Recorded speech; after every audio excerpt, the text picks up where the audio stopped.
I'd never been picked up before. And that night I was approached by a very tall, dark, handsome man on my way to the bathroom. And that turned into him being my husband. We dated for 2 years.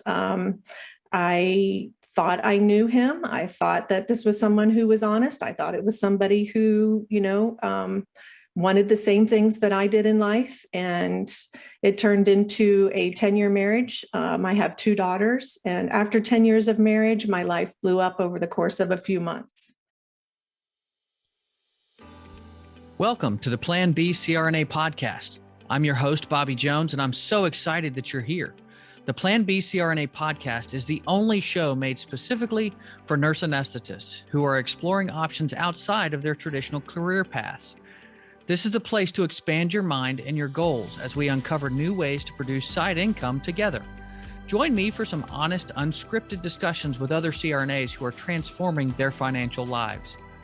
This episode is brought to you by On-Call Capital. On-Call Capital is dedicated to educating CRNAs and other healthcare providers about investing outside of the traditional stock market. On-Call Capital also provides opportunities for you, yes, you, to create passive income and generational wealth while also lowering your taxable income through investments in the apartment and alternative investment spaces.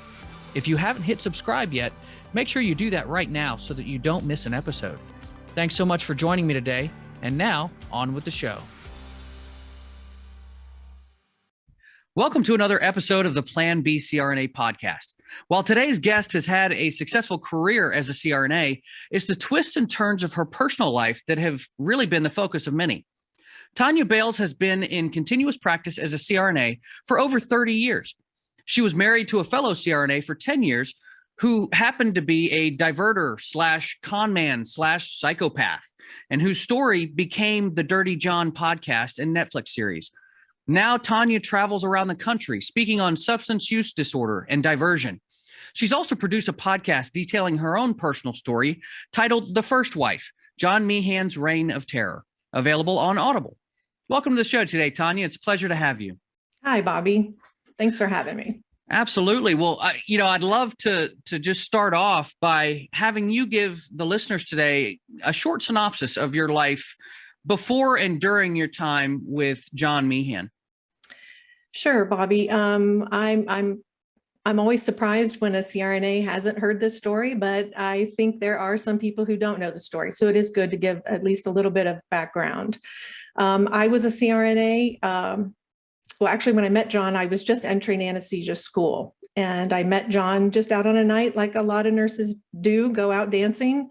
And I'd never been picked up before. And that night I was approached by a very tall, dark, handsome man on my way to the bathroom. And that turned into him being my husband. We dated for 2 years. I thought I knew him. I thought that this was someone who was honest. I thought it was somebody who, wanted the same things that I did in life. And it turned into a 10-year marriage. I have 2 daughters. And after 10 years of marriage, my life blew up over the course of a few months. I found out that John, who I had put through anesthesia school as well, he had been a nurse anesthetist at this point, only about 2 years, was lying about just about all of his past, even his age, even his name. That he had been arrested in the past, that he had had a drug problem in the past, and that he was leading a double life with another woman. And then during our separation that she was pregnant. So over the course of just a few months, my life really just imploded. Everything I thought to be true was not true. So, then that turned into the next, 10, 20 years of this man. Once he found out that I knew who he was, what he was, then that turned into my life being threatened, the safety of my children being at risk. My profession as a nurse anesthetist was at risk because I found drugs in our home that he then said I brought there, and that had to be, worked out. John then started a life of conning other women. And,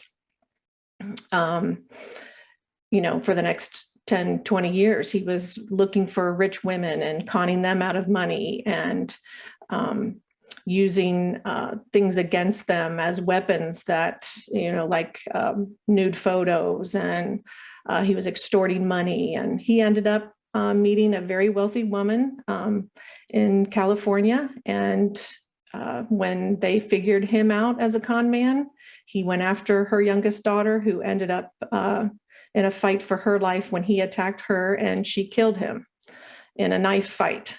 And that is basically how the story got noticed, because not many people are stabbed to death in Newport Beach in broad daylight. Yeah. And the LA Times got a hold of it, made a long story, made a podcast with Wondery, and that podcast went to #1. Wow.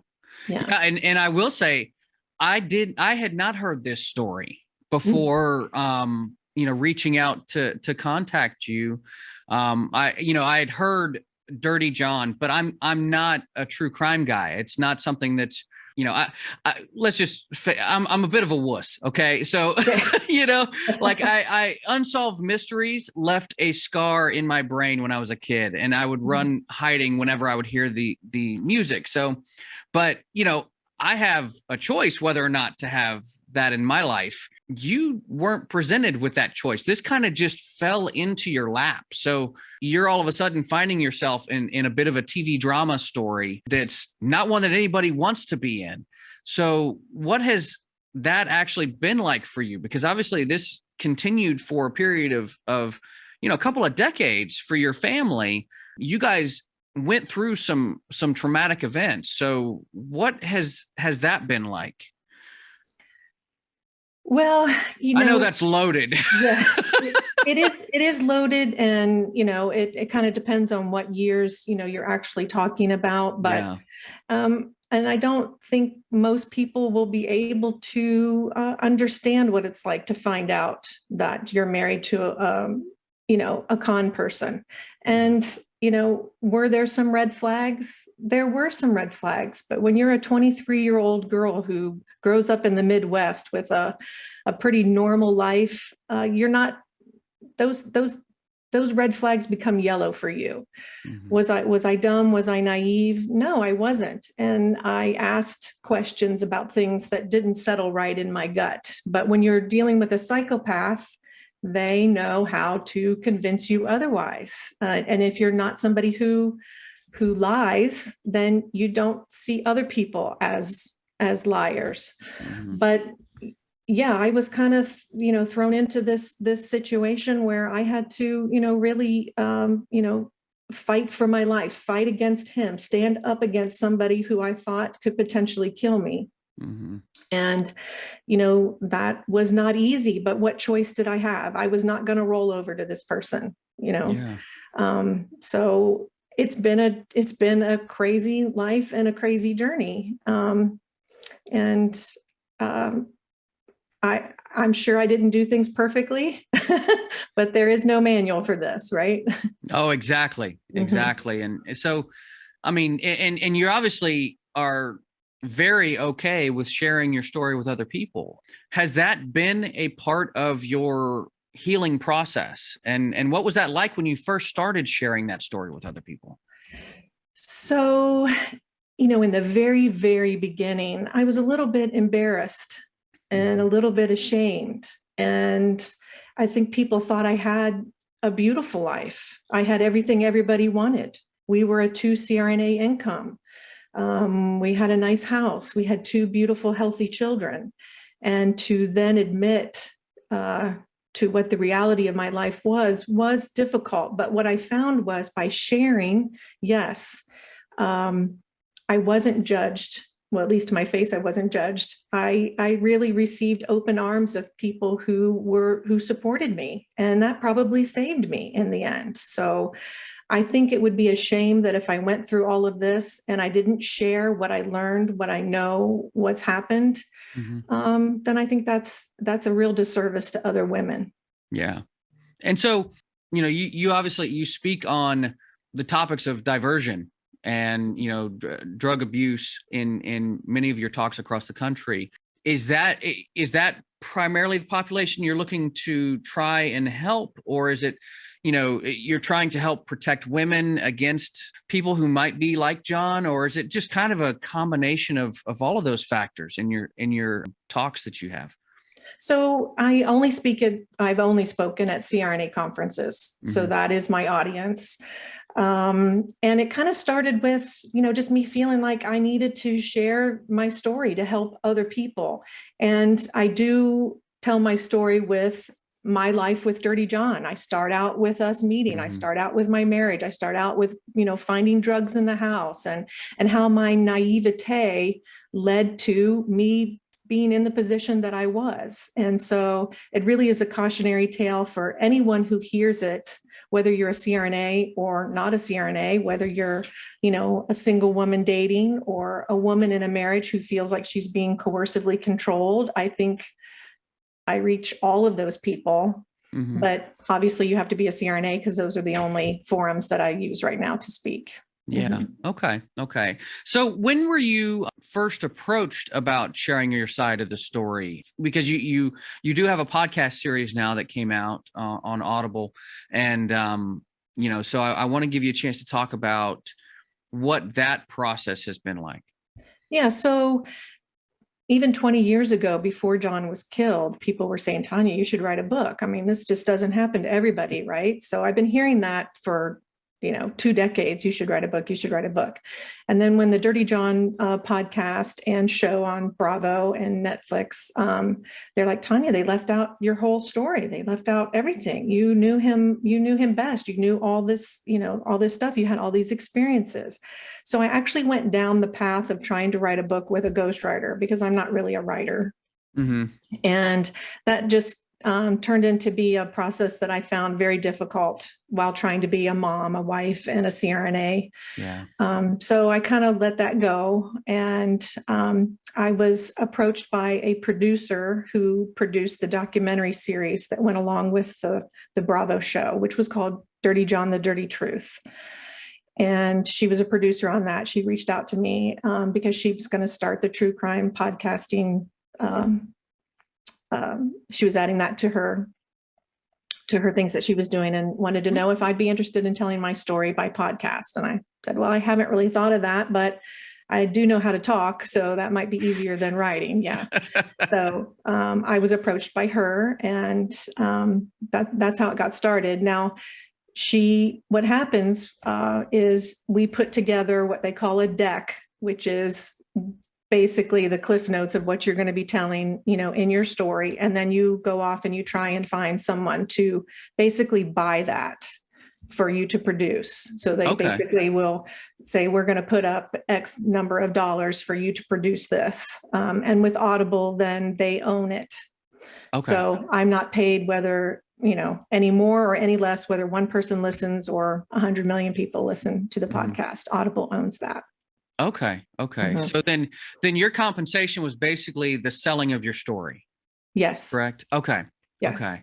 Did you? And it's not near as much as you think it would be. Oh, well, I wasn't going to get into specifics there, because obviously you're still working as a CRNA. So, you obviously have enjoyed your career as a nurse anesthetist, and so that was something. I mean, I figured that this was, again, it's the plan B. It's not necessarily the plan A podcast. So the plan A here is your career as an anesthetist. But what I'd love to hear, what it was actually like, because I mean, I have a podcast, but it's just me. I'm not dealing with a production team and lights, camera, action kind of production here. So I'd love to hear more about what that was like for you.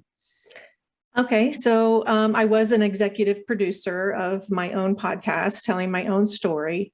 So I did have a lot of control over, what was used, how it was said, which was important to me. Because, Hollywood did what Hollywood wanted to do with the TV show. I had no say in any of that. And this was a way that I would have, some control. That being said, I'm not a creative podcast producer. So I had to leave that up to, there was a writer. There were 3 executive producers, myself, the producer that contacted me, and then a criminal behavioral analyst by the name of Laura Richards, who also was used to, keep us on track, keep the language appropriate about coercive control and laws and things that need to be changed. So I recorded the podcast. I have a theater upstairs, and I recorded here in my house with this laptop and this microphone. And it took months and months and months and hours of recording. And it took, requesting other people that I had talked to and hadn't talked to that were instrumental in my life and who knew John to also participate. And those people did willingly, and they're not paid for that. But everybody who knew John wants to talk about it, because I'm not the only person who was conned and fooled by him. Even men were fooled by him. And if you listen to my podcast, you're going to hear from them. Yeah. People who believed him too. And then, you also hear from people who were kind of onto him, but couldn't put a finger on it, But, that's how it was. Yeah. Well, and you also, the way that your podcast was structured was you had the larger episodes, and then you had a shorter segment with the criminal behavior analyst who went through and kind of did more of a short discussion about what was on that particular podcast, Yeah, she explained his behavior for all of us who aren't psychology, majors, because, a lot of times, and I think I've been guilty of it too, we blame the victim sometimes.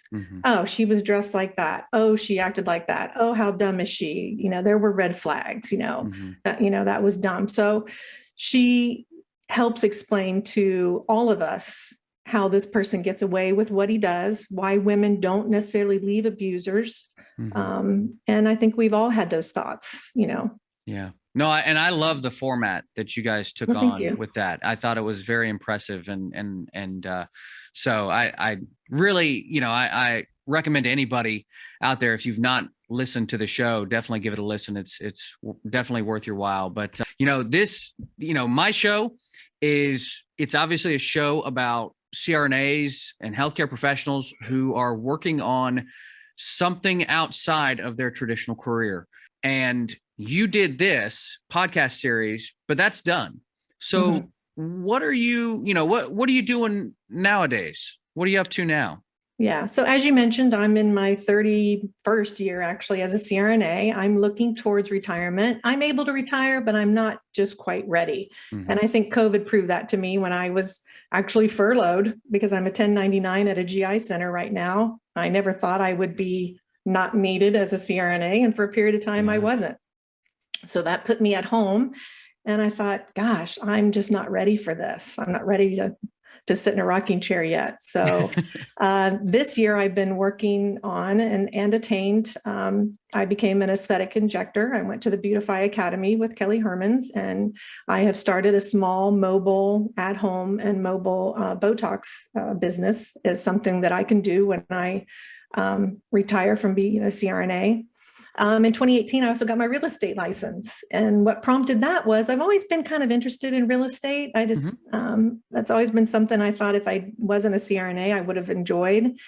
And I had a huge home, family home, and the market wasn't very good. And I thought, well, if I become a realtor, then I can lower my price and not have to pay, exorbitant real estate fees. And so I got my real estate license. I was able to list my house and sell it and buy another one. And I've done that with 4 of my own properties. And I've helped a couple other people too. Now, the challenge with that is it's hard to be a real estate agent and a CRNA, because a lot of those phone calls, those faxes, all needs to be done during the day when you're giving anesthesia, and it's not really appropriate to be handling those things. So that's kind of in my back pocket that I can use, when I retire. So I have a couple things I can fall back on if I get bored in retirement. But I'm thinking in the next 2 to 3 years, I'll retire. Cool. Well, it sounds like, you can blend the two. Like if you wanted to work 2 days as, at your GI clinic and, maybe a day doing injections. And then you got a Mhm. couple other days to do real estate. I mean, you can mix and match those three things in any way that you want and kind of build that life that you want to have.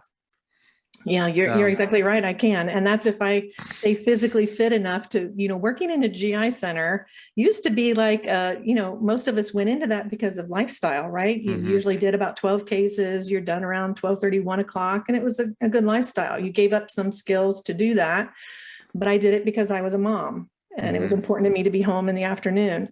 Now they're wanting to do 15, 18 cases in a room physically as a woman in her mid 50s who, has some back and neck issues now from being a nurse anesthetist. I don't know how much longer I'll be able to do that, even if I wanted to, Yeah. Well, that makes sense. Cause I mean, and everybody feels that production pressure, rising across the country. I mean, there's such a need for what we do, but, the resources that we have at our disposal are becoming less and less. And we're being asked to do more and more, which, hey, that is the way it goes sometimes, but at least you've got some things in your back pocket to help you kind of go on into that next phase. So now, talking about being a CRNA, we like to talk about how the skills of being a CRNA are transferable to the real world and or the business world, being active on, in different side gigs or side hustles. So how has that been for you? Because obviously you've had a whole lot of things thrown your way. How has being a CRNA and having that career been for you for the things that have happened to you in your personal and side life, if you will? Yeah, so I think, becoming a CRNA teaches you a lot of things that are useful in your daily life. I mean, frequently something is not working that we're doing as a CRNA. We're not getting the spinal. And, we've been taught that don't keep doing the same thing over and over again and expecting a different result, even with intubation, change the position, change the blade, do something different so that you get a different result. And I think those principles work, in our daily life as well. You have to be able to pivot sometimes at work, right? And pivoting in life is something that, I've had to do. Obviously, I was somebody who really, as a young woman, planned my life out. And maybe that was a mistake. I don't know. They say you're like most CRNAs in that respect, though. It's the type A personality. Yes. And sometimes you can plan as much as you want, but sometimes things are thrown at you. So you have to be able to, make adjustments. And like I said, pivot to a different direction. And they say, as soon as you make a plan, God laughs. And I think that's definitely, been the case in my life. But I always felt, honestly, that and maybe this isn't answering the question, but I always felt that even though something really pretty terrible happened to me, that things happen to everybody. Everybody has some things that happen in their life, some things that you have to go through. And I just always felt that I deserved more and that I was going to go get what I deserved. And I think that's, a lot of what helped me, survive and move on and have a positive attitude and be able to use that to help other people. That's really powerful. That statement in and of itself, believing that you deserved more.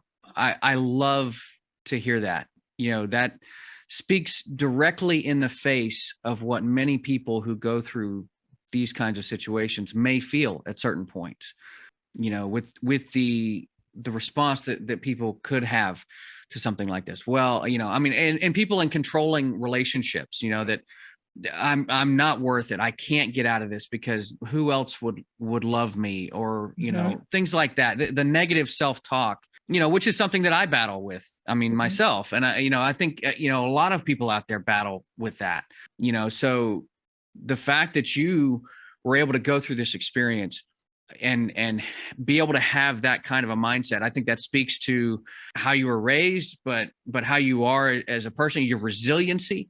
That's just amazing to me. I'm so impressed by that. Well, thank you very much. And what you said is true. I mean, I went to Catholic school. I was somebody who I have a good moral compass.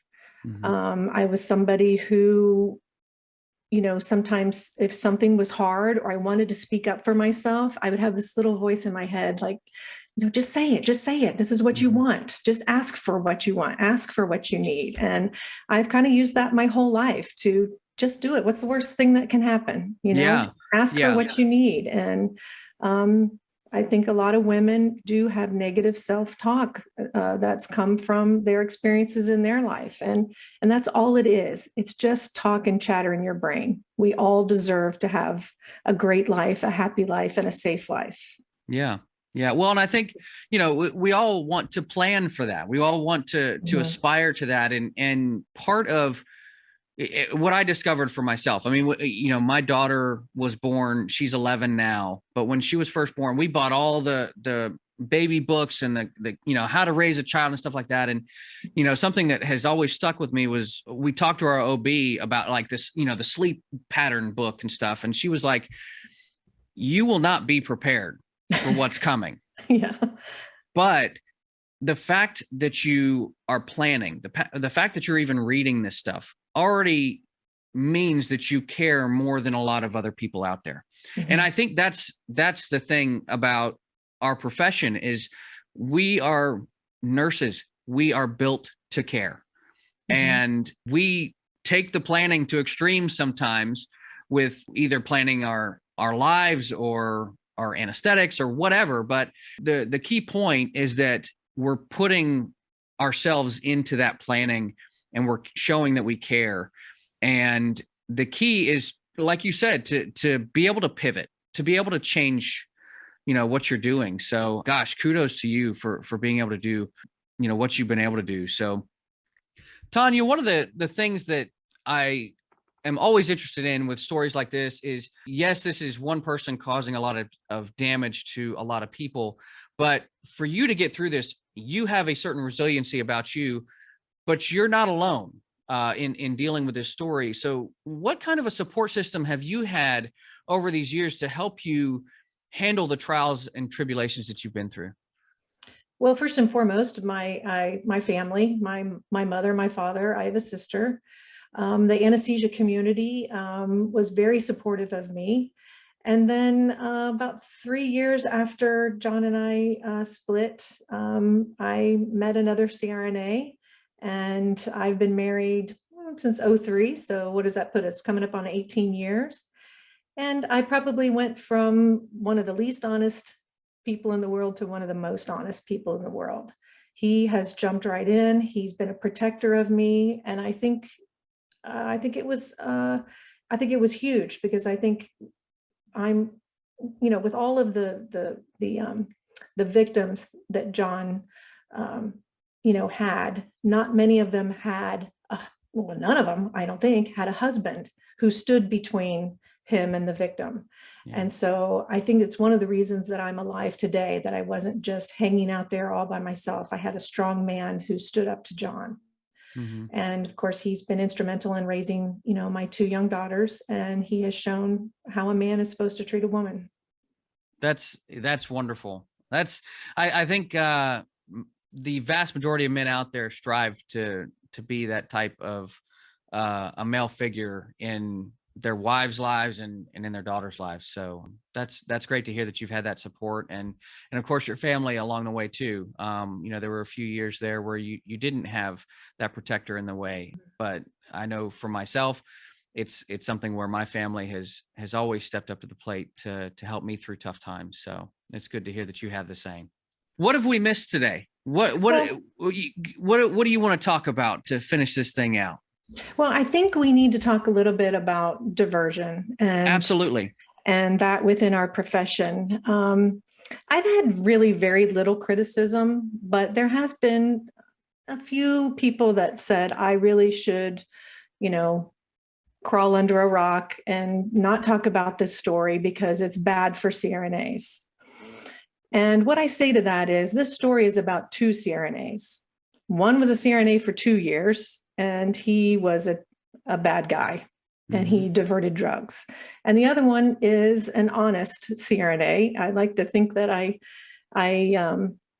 done well for our profession, and I've done exactly what I should do as a CRNA.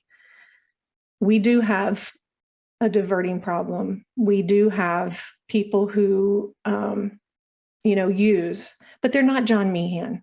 These are our colleagues who we respect and who we love and who need our help. And if we see something or feel something in our gut, it's going to be very uncomfortable.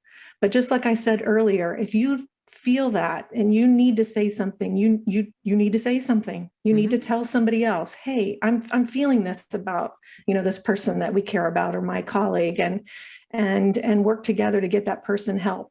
Only 5% of diverters will seek treatment on their own. The rest have to be, saved by one of us. And, on the back, I pulled out my AANA card. The number's right on the back of your card. There's a peer assistance number, and it's not a reporting number. This is just a number you can call and ask for help. This is what I'm seeing. This person, might need help, and they're going to walk you through that. And it's manned 24 hours a day, and it is anonymous. Yeah. So, I just want to, get that word out there.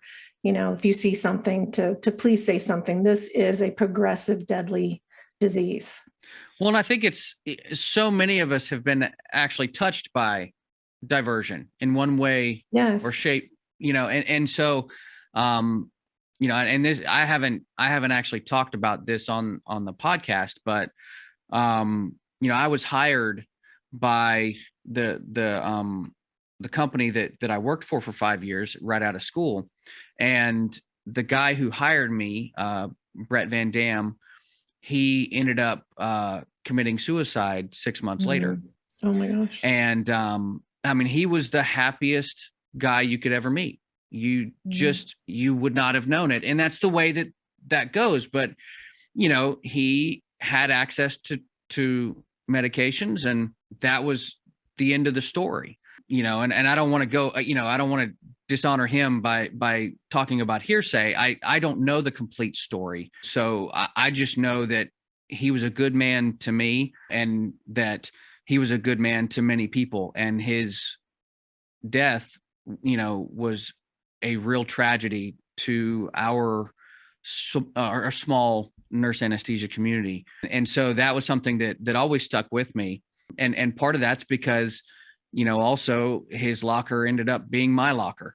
And I carried that with me for 5 years while I worked there, while I was battling with my own bouts of depression and battles with mental health. And so it touches all of us. And he's not the only one that I've known that has diverted or, had experience with substance abuse.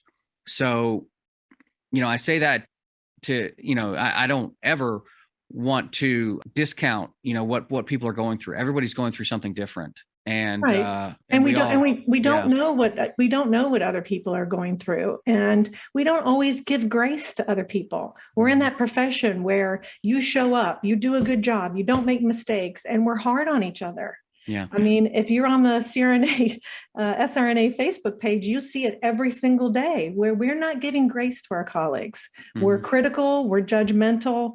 And I would love to see some of that, reeled in a lot. I'm frequently ashamed and embarrassed of how I see people treat each other. That is not helpful to anyone. And like you said, you never know what someone's going through. My life looked perfect. It looked perfect from the outside. And it was so less than perfect, as many people's are. So, be kind. Yeah. No, I think that is a great place to probably end it, is just be kind to one another. Thank you so much for being here. How can people get a hold of you, Tonia, if they want to learn more about you and your story? What's the best way for them to do that? Well, I would say to hear my complete story, it's by listening to The First Wife, which is only available on Audible, and that is a podcast. It is a subscription, but there is a 30-day free trial. So if you just want to listen to my story and you can do that. I am on Facebook as Tonia Bales. And I have an Instagram account, two of them actually. Tonia Sells is my personal, and then blush_boss_injector is my business for aesthetics. Very cool. Well, we'll definitely, we'll have that all in the show notes for people to get a hold of you. Thank you so much for being here today. This has been a real pleasure. You're welcome. It's been my pleasure too. Nice to meet you, Bobby. Nice to meet you too, Tonia. Shortly after recording this episode, our anesthesia community was rocked with the news of 3 CRNAs who were killed in a double murder and suicide. And while I didn't know anyone who was involved personally, many people in our community were deeply affected by this tragedy.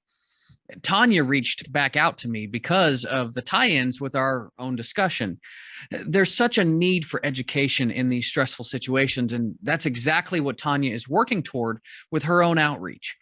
If we see something in the workplace, we have to say something, whether it be related to diversion, domestic abuse, or other mental health issues.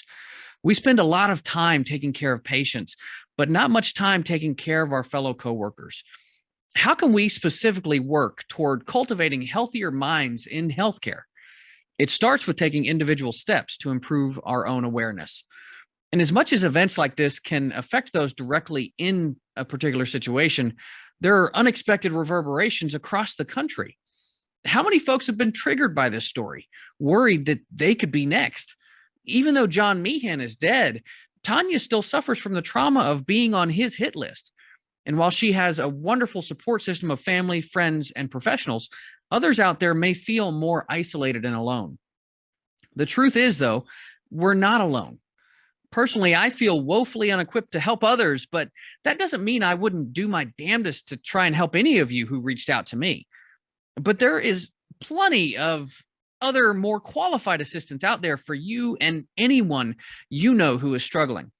You can always call the AANA Helpline at 1-800-654-5167 or visit the AANA Health and Wellness or Peer Assistance website at the link that's in the show notes. It's www.aana.com/practice/health-and-wellness-peer-assistance.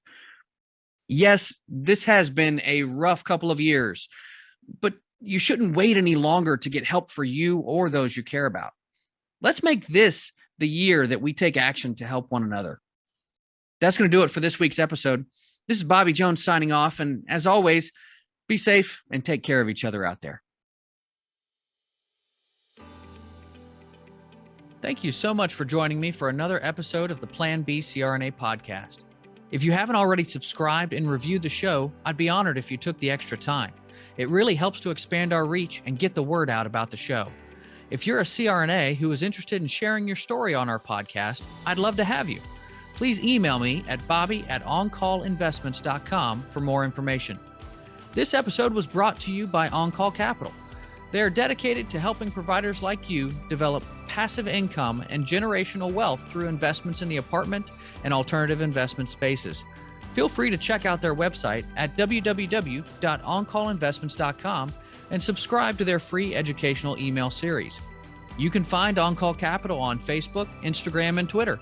You can also check out our YouTube page, where you'll find all of the show episodes along with other educational videos. Thanks for listening, and we'll see you on the next episode.